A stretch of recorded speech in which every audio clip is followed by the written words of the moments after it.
All right, good afternoon, ladies and gentlemen. Welcome to 3/4 of the way through your day. We hope that it's been a valuable experience for you here at GES. Today we're going to be talking about big data and the compliance challenge. So nothing like that to kind of get the blood going at 4 o'clock in the afternoon. So I'd like to introduce my 4 co-panelists. Fortunately, Don and I have had the opportunity to work together in the past at GES. We've also got a cruise ship, a hamburger, and a computer here with us. So we're going to go through and start out with introductions. And what I think would be helpful is as we do the introductions, instead of just sharing your name and your company, if you could answer kind of 2 questions inside that. The first question is what does big data mean to you and your company? And I think with the large variance of our panel, I think those answers are going to be quite different. And then second of all, with that big data that you think about, whether it's client data or lettuce and tomatoes, what is the challenge and or opportunity of that big data? So we'll kind of do these a little more extended introductions. I think these will take 5-7 minutes, and then we'll get into some questions from there. Yep. Yes, my good friend James Vetrano. We'll start off with you. It's always great being on a panel where you have the most simplistic product, right, to have to explain. My name is James Vetrano. I'm the General Counsel and Vice President of Franchise Operations and Development at Ruby Tuesday. For those of you who don't know, and as of late, not many people have come in, so start going so you will know, Ruby Tuesday operates about 650 restaurants in the U.S., and about 75 outside of the United States. I have the privilege of working with a couple of teams. I oversee the Employee Relations Department, the Risk Management Department, the Legal Department, the International Franchise Ops and Development Group, as well as the Domestic Franchise Ops and Development Group. We at Ruby Tuesday serve your American fare of ribs and burgers and beer. And we are well known for our garden bar, so we'd appreciate all of you heading about 2 blocks to the one on 7th Avenue and enjoying our flagship station right there in Times Square. To answer Patrick's question, really, it's not that complicated as it is for the Cleveland Clinic. For us, big data is a couple of key points, right? It's the employee data that we house. Which with 30,000 employees and in the restaurant business, unfortunately, we have a high percentage of turnover. So we got a lot coming in and coming out in different ways, as well as the credit card and consumer information that flows in. And then the marketing information, both from a social media standpoint, as well as our advertising, data gathering from our So Connected email groups, as well as to our social media advertising pushes. The cookies, the enablers, all of the stuff that only my children can pronounce or tell me about is really significant data inputs that we manage at Ruby. I think from a high-level perspective, the way we sort of slice it in those departments across the organization is taking a look at 3 real big avenues, right? I break it down from inputs to throughputs to outputs. And so by gauging where our flow in is, as well as our flow through, our use of that, and then our potential outputs, both intentional, i.e. the business unit's use, as well as the unexpected, which is people trying to get in to utilize it for nefarious ways, is really our approach. So that's sort of a high level of what big data is to us at Ruby Tuesday, and how we approach the assessment and strategic view of handling big data's use and security. Good afternoon. My name is William Thomas. I'm the Senior Associate Counsel at Royal Caribbean and based in Miami. Royal Caribbean Cruises Limited is the owner of Royal Caribbean International, Celebrity Cruises, Azamara Club Cruises, plus several other cruise lines that don't operate here in the U.S. When we talk about, just in the way of background, aside from privacy, I also my team handles sales, entertainment. So if you have any Broadway shows you'd like to see on the ship, we're always interested in new opportunities. The casino operations, shore excursions, and also, I'll skip the rest of them. I also handle antitrust as well as privacy. So what do we mean by big data? We have about 40 plus ships in our fleet now. Every day we have about 120,000 passengers sailing on those ships. And so we're collecting quite a bit of information, not simply when they book the cruise with us, but also when they make purchases on board the vessels. There's quite a bit of data that we collect in the shipboard environment. Outside of that environment, of course, we have websites, we have some mobile apps, we have a number of other channels in which we use to collect information. So our task, of course, is to try to corral all of those inputs and make sure that they're being worked effectively so that when we collect information, we can actually use it for the purposes we want. The business team, I will tell you, doesn't quite know yet what big data brings to the table in terms of specifically defining what the value is, but they certainly are intrigued by the opportunity, and they want to make sure that they have as much flexibility as possible within the legal requirements to be able to make use of that data. Aside from the passenger side, we also have about 60,000 employees that work on the ship and another 6,000 or so that work in the offices that we have both in the U.S., in the EU, in China, in Australia, in Brazil, and a couple other places. So as you can imagine, when I've done some training, when we set up the offices in a number of those locations, when I did training, you find that the culture differs quite a bit from office to office, how much energy they put into privacy, how much concern they had about it varied from office to office. So that's part of the challenge that we have in terms of putting it up. I would say this very high level. We are at what I call the early stages of building out a full-fledged privacy program. So some of the other programs here you'll hear about are more mature along that scale. But we have committed to build up in the next year or so a pretty robust privacy program. And it's not simply driven by the new EU data regulation that's coming down the pipe. So that's kind of where we're at. Hi, I'm Bonnie Yeomans, and I am Chief Privacy Officer at CA Technologies. And if you haven't heard of CA Technologies, we changed our name, I don't know, 5 years or so ago from Computer Associates. And whenever I tell people I work for CA Technologies, and I get that deer in the headlights look, and then sometimes I tell them, you know, Computer Associates, and then they recognize it. I realized that was a good, $1 million well spent on rebranding. But we are a software company. We're B2B, so, you know, my kids always say, why hasn't anybody heard of you? You know, like Microsoft and all those cool companies. But we're a B2B company, so we don't have a lot of very sensitive personal data that we handle, other than employee data, obviously. We do, however, provide software to companies that help them secure their environments and help them secure their applications. So it's obviously very important for us not to have a data breach, because that really wouldn't look good for us. And we also, in terms of big data, aside from employee data, I think I'm kind of along the lines of Jim in marketing databases.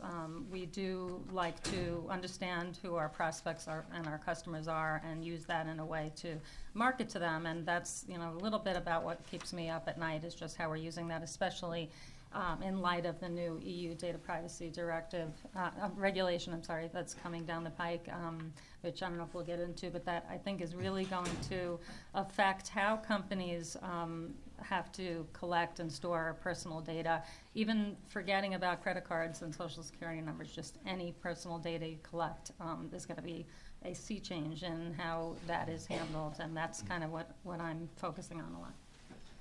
All right, great. Thank you, Don. Yep. Hi, Don Cinco. I'm Chief Integrity Officer for the Cleveland Clinic, and as Integrity Officer, we have the offices of Internal Audit and Corporate Compliance under the Integrity Office umbrella. And my office is in the C-suite, and we're apart from the law department. I report directly to the board of directors with a dotted line to the CEO. One of the things that we like, an analogy that I like to use for compliance at our place, and it's a medical analogy, and it's one that, in a hospital you have the ombudsman's office, and the ombudsman's office is kind of the patient advocate. They're the person, if you're a patient and you have issues, you go to the ombudsman, they take care of you. And we kind of have then you have the law department, and we have a very, very good law department, and they kind of take care of the problems, and their job is to protect the entity, to protect the hospital. And then we view corporate compliance is kind of in the middle and kind of doing the right thing. So, I heard it a couple weeks ago, and I thought this was pretty good. It said the law department, is required to tell the truth. The compliance department is required to tell the whole story. And I thought that was kind of a neat thing. Easy down there. Easy.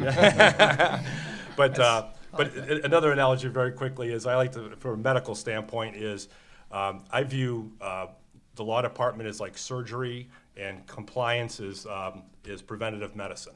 So we do the education, the training, all the stuff to try to prevent the thing in the first place. And if something goes bad, well, then you obviously need the law department and all those. And I think we need to let the record show that Emil has given 2 analogies, and neither of them include an automobile. we're getting somewhere. Or on a this. sports team. Okay, or a team, sports right. team, that's right, we're getting into medicine. But, so let's talk about for data, and obviously data is a big deal in the compliance world in healthcare. And the reason is, as a large academic medical center, we obviously have credit card data. So most people pay their co-pays and deductibles through credit cards. So we have all the issues that are related to credit cards. But the reality is the street value of information, medical record information, and actually the front page of your medical record has everything that you need to steal your identity.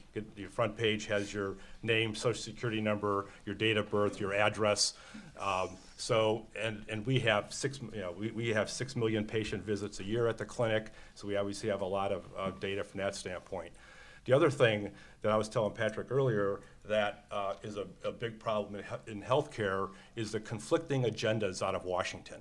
So for instance, part of healthcare reform is requiring all hospitals and doctors to go to electronic medical records. So we want to have all the data electronic.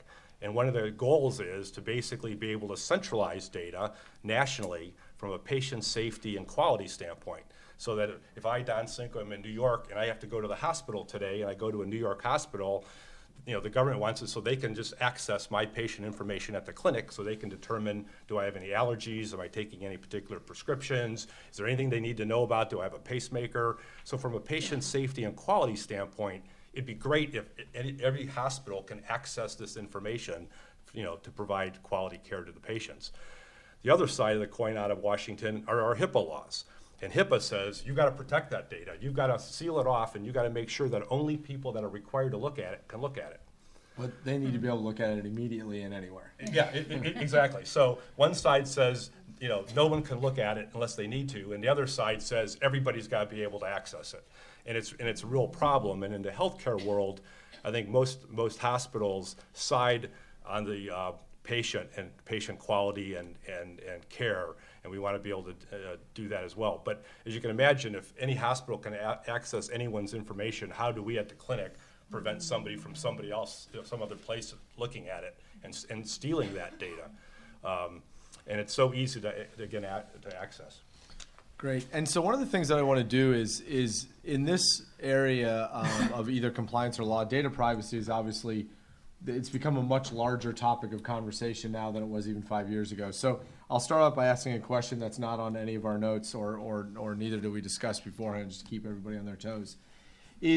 Can you go in and, Don, you've been in this role where you've worked directly with the board for a large number of years, and certainly the medical industry in the United States has been at the forefront of this privacy issue, more so than B2B companies. I think other companies have been, catching up with the credit card issues, et cetera. What has been the tone of difference in your board's focus on this, right? Yeah. And one of the ways that you can judge it is we actually work with the chief with one of the board members at Amazon who said, 5 years ago compliance came up when it came up. 3 years ago it came up at the annual board meeting. We got an update. Now every board meeting we get the dashboard, right?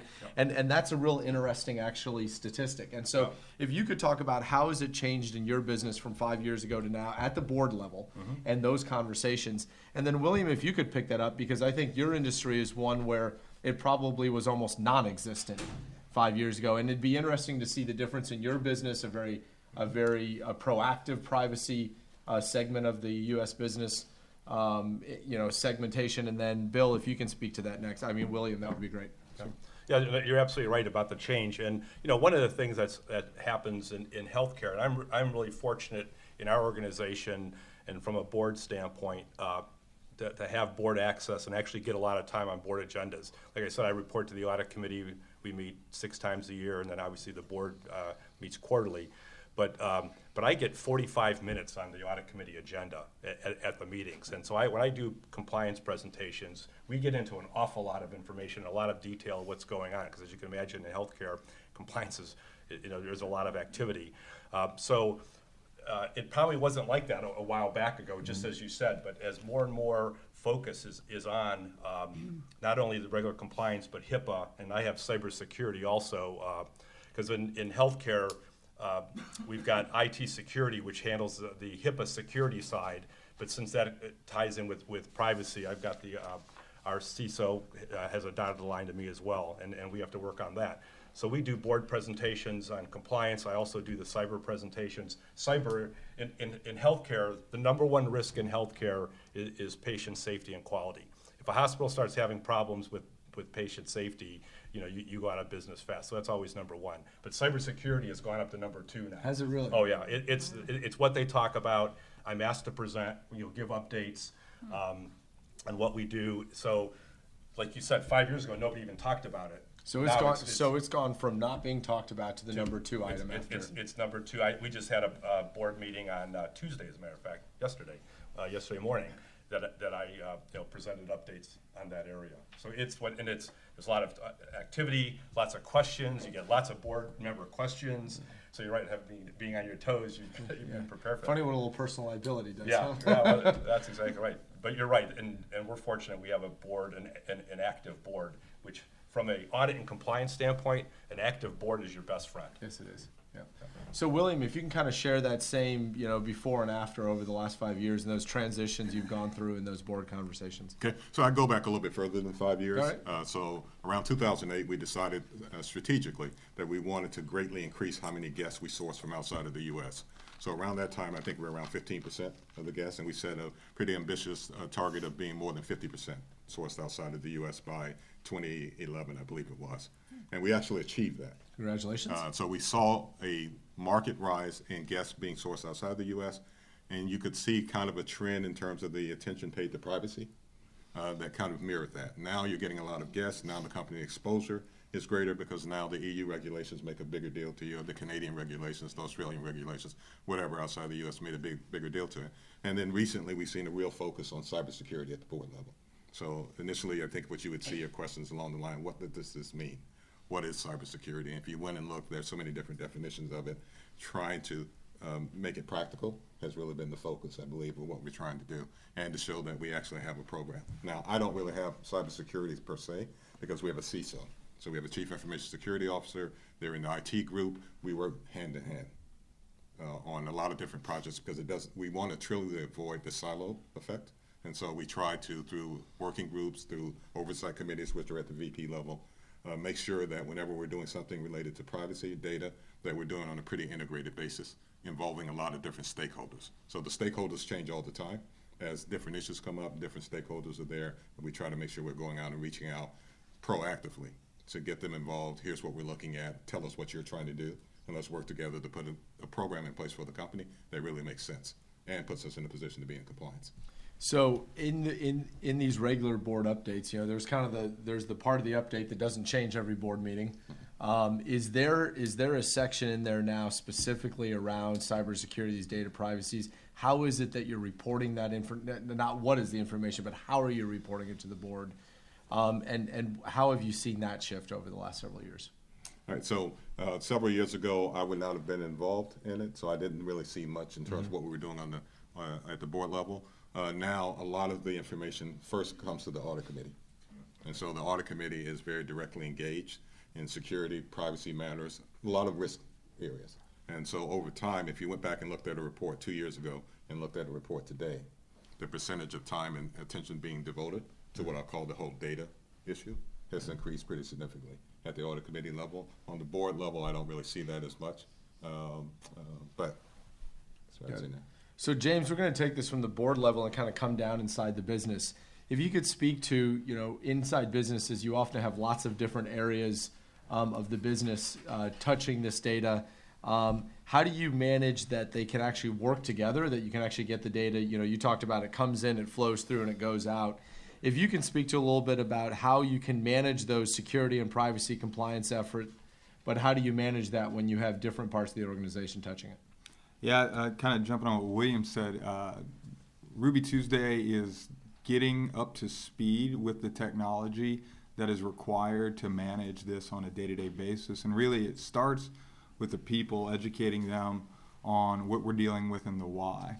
So kind of answering your question backwards, big data isn't sexy to really anybody when you're sitting at the board level or the executive level, because nobody really knows how it drives sales in the restaurant business, right? So having marketing buy-in and operations buy-in on the use of big data is significant to us, because then it becomes a valuable asset, not only from a litigation or a mitigation standpoint, but more importantly to how we drive revenue and profitability. So really it starts with getting, from our standpoint, the restaurant operations team as well as the marketing team to buy in on what we're gathering and how we're using it, because then it becomes really valuable to the entire organization versus the lawyer saying, this is the problems that we need to shore up against. So that's really key to us is from a buy-in standpoint. Then moving across the other levels, it's really identifying who's responsible for what in the process, right? So on the input side, it's the IT and risk department. Those two have to be married at all points in times associated with what's coming in and how it's coming in from whatever channel. Those are really our go-to groups on that. Then it really becomes a working group with the throughput, right? Who's using it? Who has access to it? What are our areas of opportunity to shore it up? So it's that gap analysis that we do on a period basis. We'd like to get it down to a weekly basis, but we've stepped that up over the last couple of months, where we're working with the various internal departments to say, hey, the data that's hitting from these different points, how are you utilizing it and what are you getting out of it? Because at the end of the day, you can have a whole bunch of data, but it's true but useless if you're not utilizing it the way it needs to be to drive, like I said, top line sales and profitability.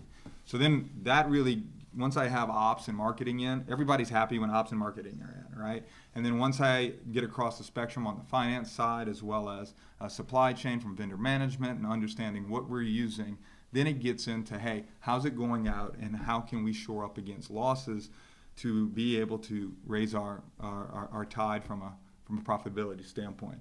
It's really that cross-functional working group, not to plug anybody, but utilizing certain groups like Conversant or whatnot helps that technological assistance across the spectrum, so we know, not just from a big data standpoint, but just the general umbrella of compliance, where we are missing, so that I can sit down with the executive team and say, hey, these are our opportunities to be able to leverage to drive the sales. I can't emphasize enough, though.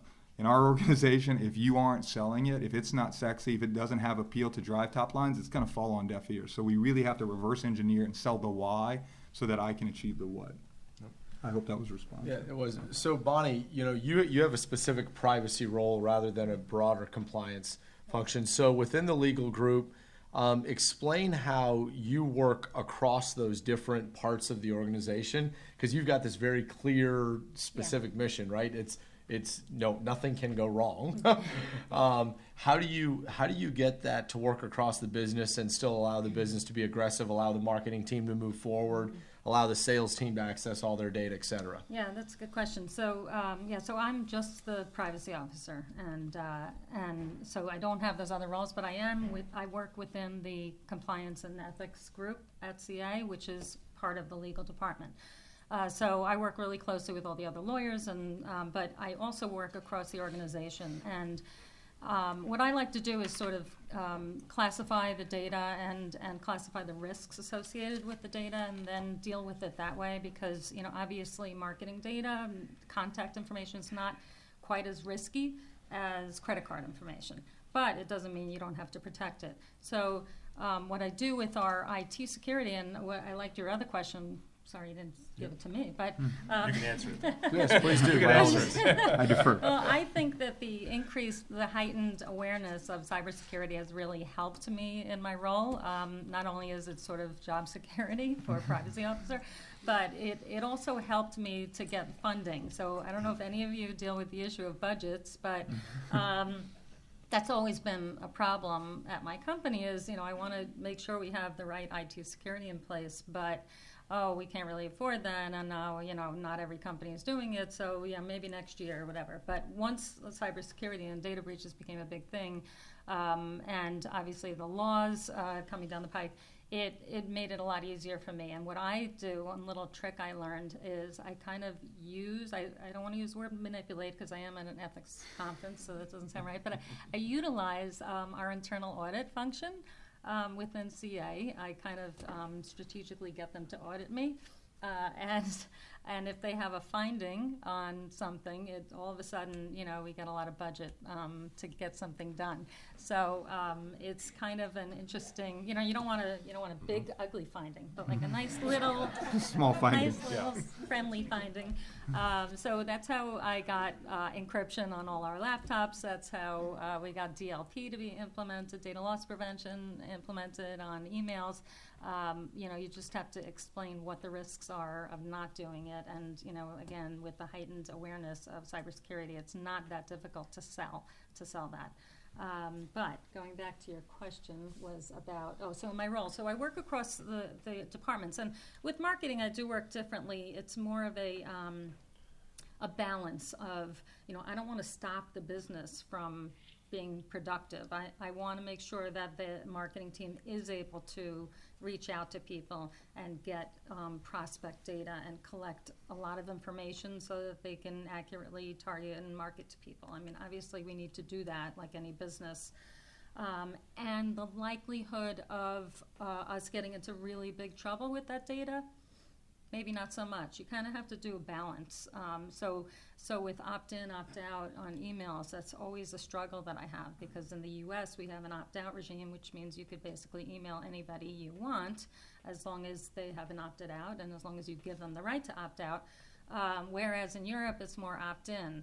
But it's kind of a best practice to do opt-in globally, and so I like to try to get that. But if the business, it's somewhat of a business issue. If they want to continue with opt-out, I kind of have to let them. So you balance, what the risks are and what the benefit to the company is, and you really just try not to interfere with the way the company is running. You want them to be as productive as possible, but you also don't want to get in trouble. So.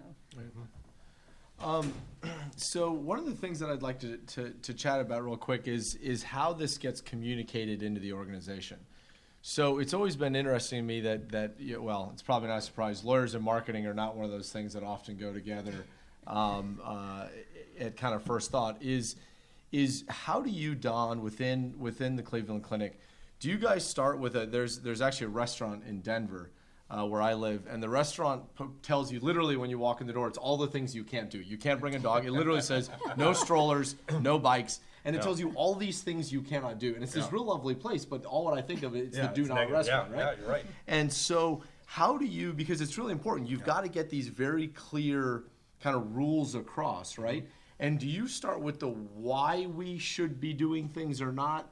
Or like how do you actually market these, especially for the Cleveland Clinic, these are the most, to wake up in the morning and to find out that the Cleveland Clinic's patient information is all over TMZ or whatever would be. Let me check right now to make sure while I'm here.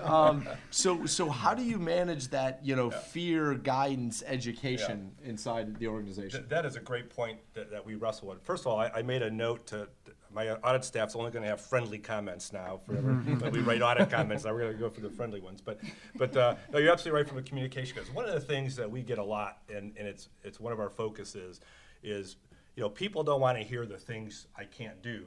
They always want to know, what can I do? So one of the things that we do from a privacy standpoint is obviously we got to get into the negatives, but we have to show them how they can achieve what they want to achieve. So if we just say, no, you can't, like for instance, the big things for us is storing patient data outside of our network. So for instance, it's very easy. If you're in the Cleveland Clinic network, it's very easy. If you store patient data in there, it's protected, it's encrypted, no problem. But what's happening today is, you have all these doctors. We have 3,200 doctors just on our main campus. And, they're storing patient data on their iPhones. They're putting things up into Dropbox. They're transferring information. They can transfer information to their Gmail account. Well, none of those are protected sources. So what we're having to do at the clinic is we're saying to them, and we say it a lot in a lot of different ways, in a lot of different mediums, but no, you can't do that, but here's where you can store it. Here's how you can do it. So for instance, one of the biggest sources of HIPAA breaches in healthcare is in research. And the reason is you could have one patient record, and okay, so you lose one patient's social security number and all that, that's not good, but pretty limited from a loss standpoint what you're gonna have. You could have a research database where you're doing a study and you have 1,200 or 3,000 patients' information into one database, and you lose that database, now you're talking front page of the Wall Street Journal, on the national news and the like. So what we always tell people is that, you can put information on a thumb drive if you've got to transport it, but it's got to be in an encrypted thumb drive, because Congress has said that if your information is in an encrypted format, it's protected. If you lose it, there's no reporting that they have to do. But that's the hard part, is being able to, when you have 49,000 employees and 3,000 doctors, that they know that if they're transferring information, it's got to be in an encrypted format. So we have to provide ways for them to do it, because just like you were talking, they keep saying, you're slowing us down, you're keeping us from doing things. So we have to say, well, no, we're not, but here's how you can do it. And we do a lot of personal presentations. I do lots of presentations. Those are the most effective, because let me give you some advice on presentations when you're in compliance. One of my rules of thumb is I say the word jail 3 times and everything. And the reason is what happens, and it can happen right here, as a matter of fact. So what happens is you're doing a presentation, and I always start out saying one of the things we want to do is try to keep you out of jail. So when you say the word jail, everybody looks. And about halfway through, if I'm doing a 45-minute presentation, about halfway through, you see everybody's looking down at their iPhones or they're doing whatever. You say the word jail, everyone looks up. Because they're like, hey, what's he talking about? Is somebody going to jail or what? And then about near the end, you have to say jail again, and it gets everybody kind of excited. So it's kind of a negative. But when you can do the personal ones, but through email, through postings on newsletters, presentations, online training, we have to explain how you can use the data properly, where you can store it properly, not just saying don't do this, this, and this, because you're absolutely right. That's a turnoff. Right. I'm going to follow the same order here in questions that I'm asking, because I think, William, that you could offer some interesting insight to this. So you have employees in China, you have employees in Australia. Again, going to the marketing question, you can't give the same message to everybody, and this isn't even just about translating the words themselves, but really translating the meaning. Mm-hmm. So what lessons did you learn as you moved into the Chinese market? A huge goal company to go from 15 to 50%. That's a whole initiative that impacts every part of the organization, and obviously inside the legal group and the compliance group, you were a big part of that, because you had to keep the company safe moving into these unknown environments. So how have you worked with your centralized, U.S.-based kind of company thinking just in 2008 to being able to successfully communicate to your new team members in China, in these other areas, in a way that was effective with them? Kind of explain that process. What did you learn? How did you bump your shins? How did you react to that, et cetera? So a couple of things. One, going in, most of the business people don't really want to hear long lectures about how U.S. law works and then how China law differs from what they have there. So, and I remember the first time we set up the office in Brazil, I was given a presentation actually on antitrust law, but I asked the head of the office, I said, well, I want to present this, but I'm uncomfortable because Portuguese is the predominant language here. I'm not sure that and he said, oh, don't worry about it, everybody speaks English here, fine. So I went and made the presentation, truncated it from what I normally do in the U.S. Everyone was kind of nodding their head, and then at the end, someone said, do you think you could do this in Portuguese? Because we didn't really understand what you just said there. So that just kind of was the tip of the iceberg to indicate, look, you have to customize what you're doing. So I'll give an example. Do's and don'ts we pretty much have in the area of security. So when it comes to giving policies on security, you'll find a lot of do's and don'ts there. But when it comes to other things like, can I use cloud computing, things along that line, I try to stay away from the do's and don'ts, but instead we have a policy that's more along the line of, we have these services that are pre-approved. If you want to use these cloud computing services, knock yourself out. If you want to use something else, here's the group that you go to, things like that. And so our mandate is to be quick on the turnaround. But that way we have, number one, visibility of a lot of what's going on within the organization. And two, we show the clients right off the bat, we're pretty flexible. So we're not making arbitrary do's and don'ts. We're trying to work within the law and also meet your business needs.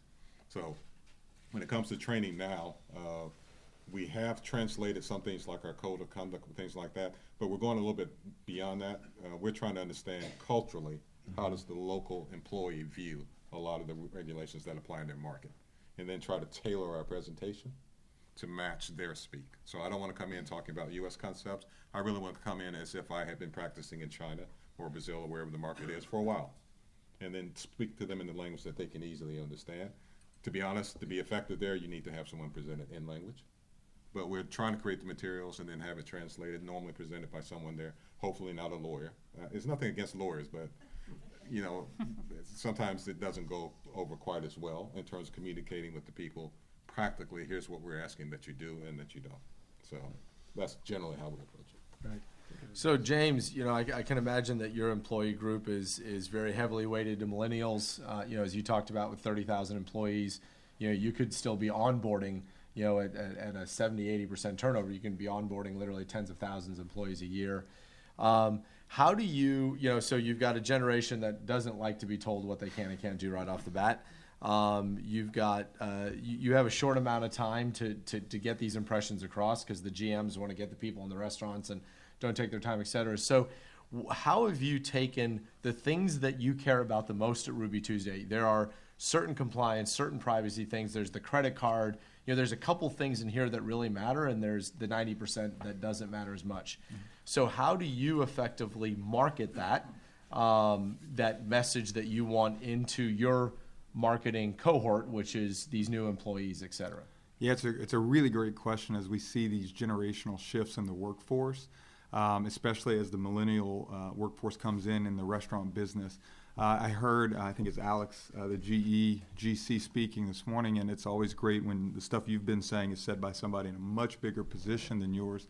I walked into a restaurant company that had about a 97-page employee handbook, and you're losing everybody's attention as soon as that starts, right? And I actually think that is counterintuitive to what you're trying to do as an employer today, and it works against you both in the EPLI world all the way through to the compliance side of things. So first order of business was to strip it down. And so you have to get to a point where your policies and processes are straightforward, direct, and clear.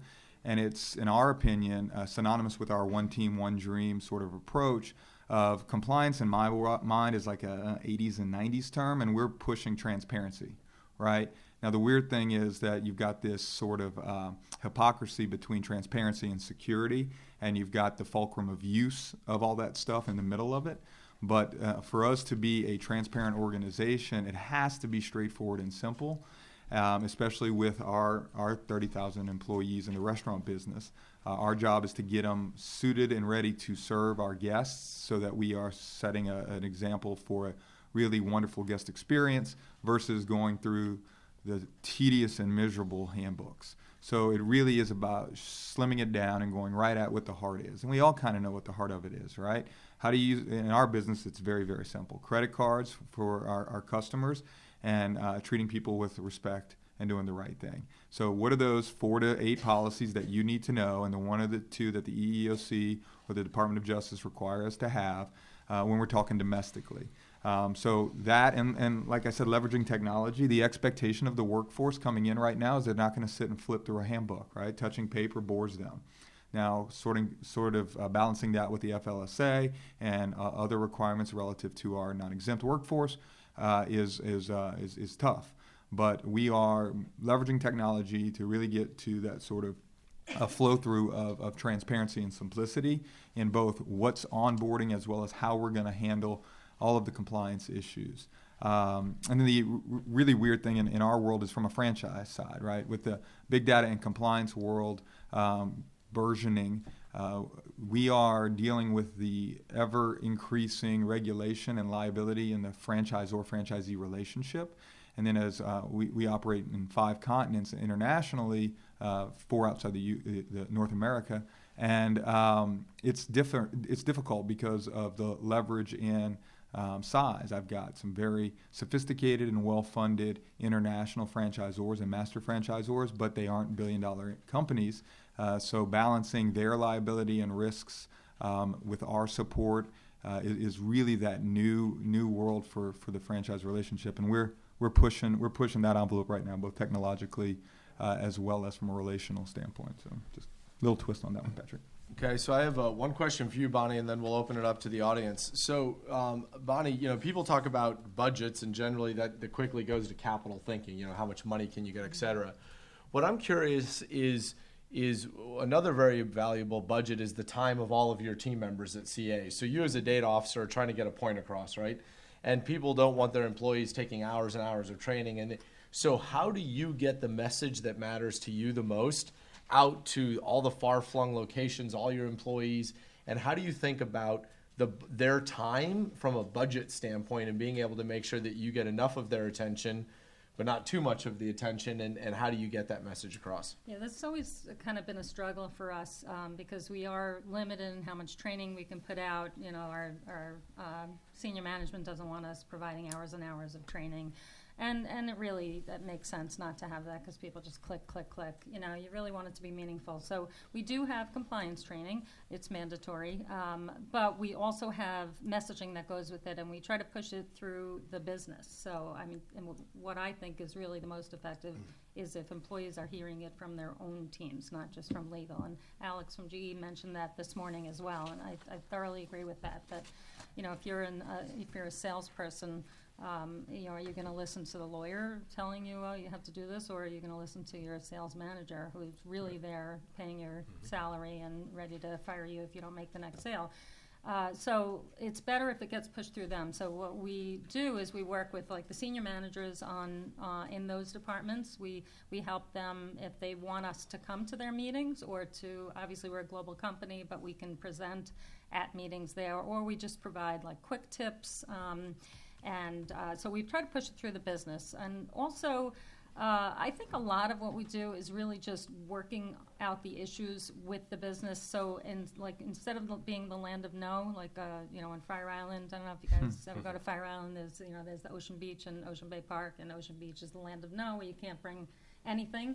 So everybody goes to the other place.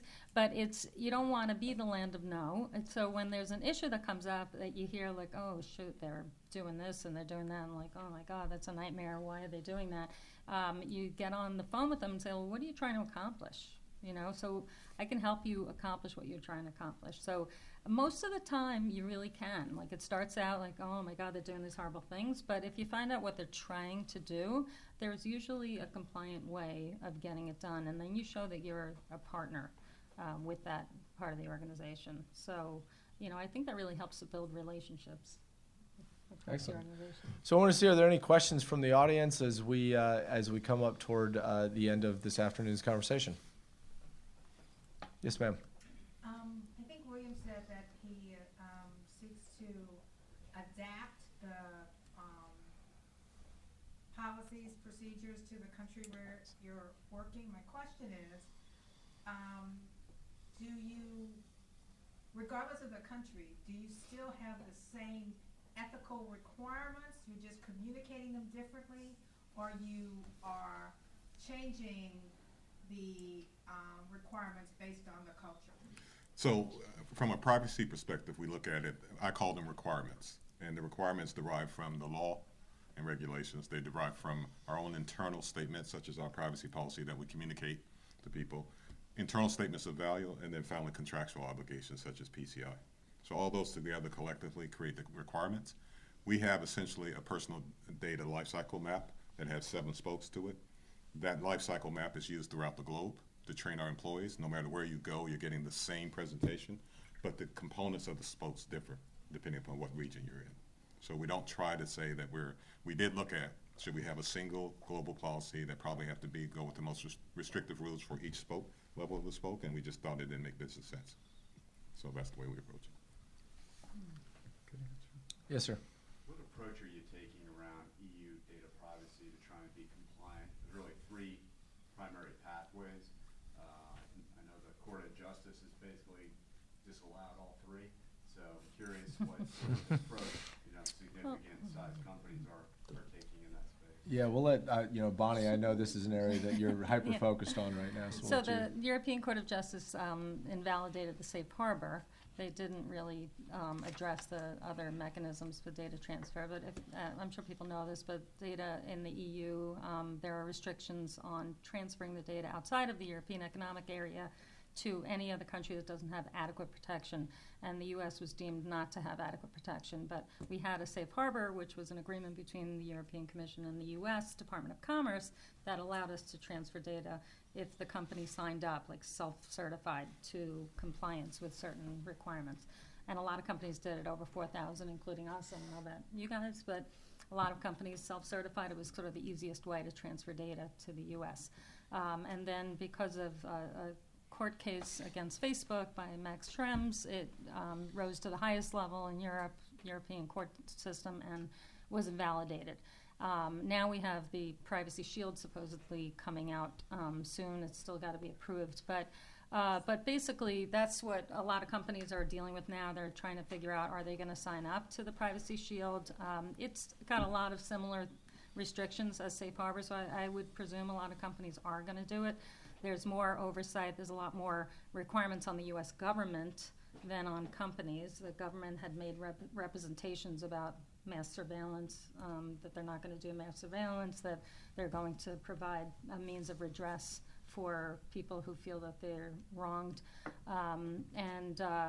Companies do have to respond quickly to complaints, so there are things that are going to be put in place for that. But that's one part of the data privacy laws that are changing. There's also the whole change in European privacy laws that are going on in Europe that are going to really modify everything. That's just data transfers, but there's going to be a whole new thing.